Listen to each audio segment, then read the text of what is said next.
The episode opens with Gotham collapsing in real time. Bane's surviving organization launches its final operation, and it hits everywhere at once. Power stations shut down block by block, bridges locked in place, police communications going dark mid-sentence, banks and government buildings attacked simultaneously across the city. Within an hour, Gotham is sliding into chaos faster than anyone can respond to it. Gordon's police force tries to hold the line, but they're stretched impossibly thin, chasing a threat that's already 3 steps ahead of them everywhere they turn. The enemy's real plan finally comes into focus, and it's worse than anyone expected. They don't want to destroy Gotham the way Bane once tried to. They want to take it whole and intact and run it themselves. Selina moves through the city from the shadows, cutting into the organization's forces wherever she finds them.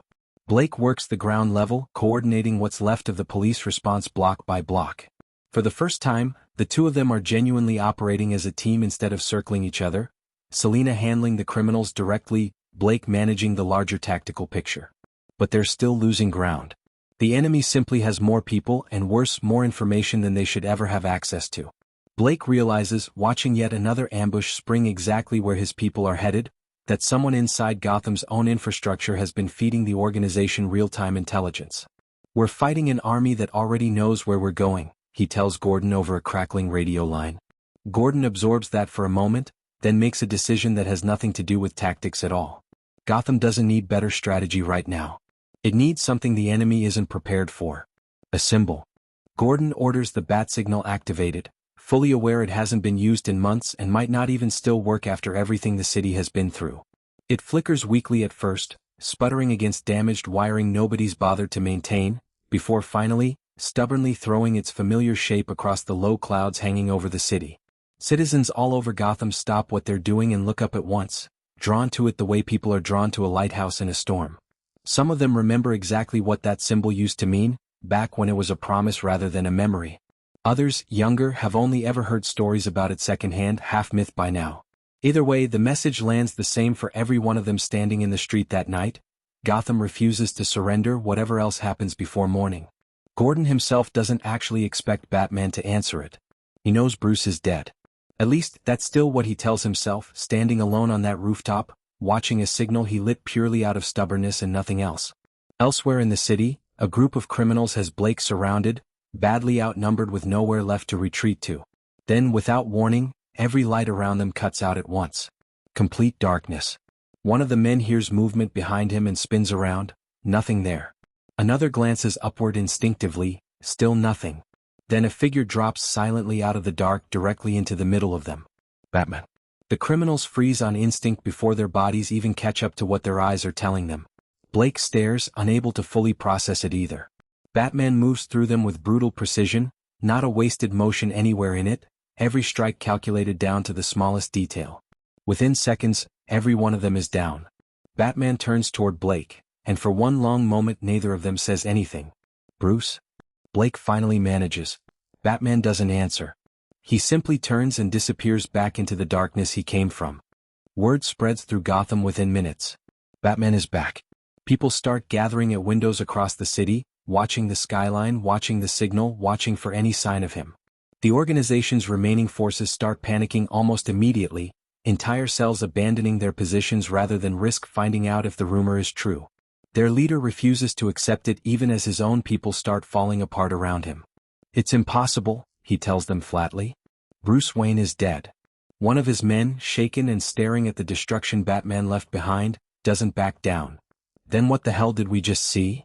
Batman tracks the organization's leader to an underground command center hidden beneath the city, and by the time Selina and Blake arrive separately, they find he's already gotten there first, already working his way through the building alone.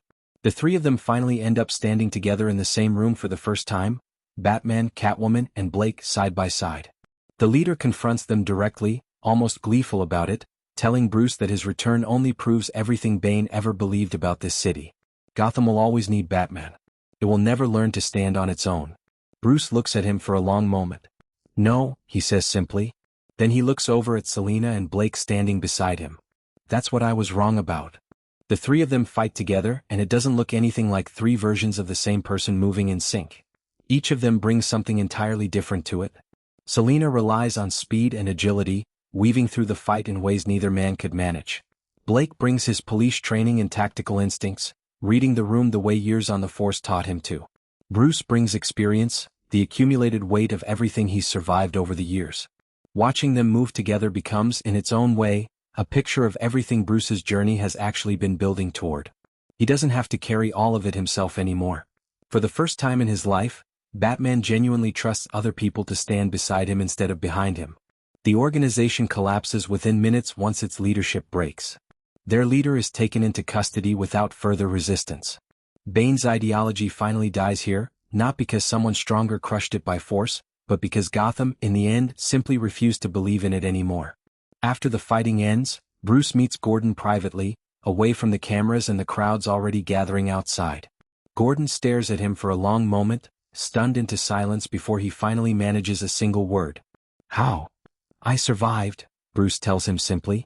Gordon puts the rest together on his own, that Bruce let all of them believe he was dead deliberately for months. "Are you coming back?" Gordon asks. Bruce looks out toward the city skyline for a long moment before answering. "Batman is coming back," he says. Gordon allows himself a small, relieved smile. Then Bruce adds the rest of it. Bruce Wayne isn't.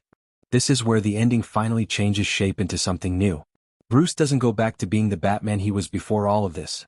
The man who disappeared into Gotham night after night, carrying the entire weight of the city alone. Instead, he builds something larger than himself. Blake becomes his partner, trained and trusted in a way nobody before him ever was. Selina continues protecting the city her own way, entirely independent, answering to no one. Gordon keeps leading the police, stronger and steadier than he's been in years. Bruce steps in from the shadows only when Gotham genuinely needs him to. Batman stops being a burden one man carries alone and becomes something shared instead. Several weeks later, Gotham has settled back into something close to peace, the kind of ordinary quiet the city hasn't earned in years. A young boy walks down a sunlit street wearing a homemade Batman mask cut from black cardboard, watching a police officer help an elderly woman carry her groceries across the road, catching a glimpse of Selina perched perfectly still on a rooftop above him, spotting Blake through the station window as he passes on his way home. He looks up at the sky out of habit, and the bat signal is there, glowing faintly against the clouds even in daylight. But it isn't calling for help this time. Nobody's in danger. It's simply reminding the city quietly that he's still out there somewhere watching over all of it. Down in the Batcave, Bruce sits at the computer console as Blake walks in behind him. "Ready?" Bruce asks without turning around. "Always," Blake answers. Bruce allows himself a small smile and looks toward the display cases along the wall. There are two suits standing there now, his own worn and familiar and a new one built specifically for Blake. Selina's face appears on one of the monitors a moment later. "You two planning on starting without me?" Bruce glances at Blake, who's already grinning. The three of them head out together into the Gotham night.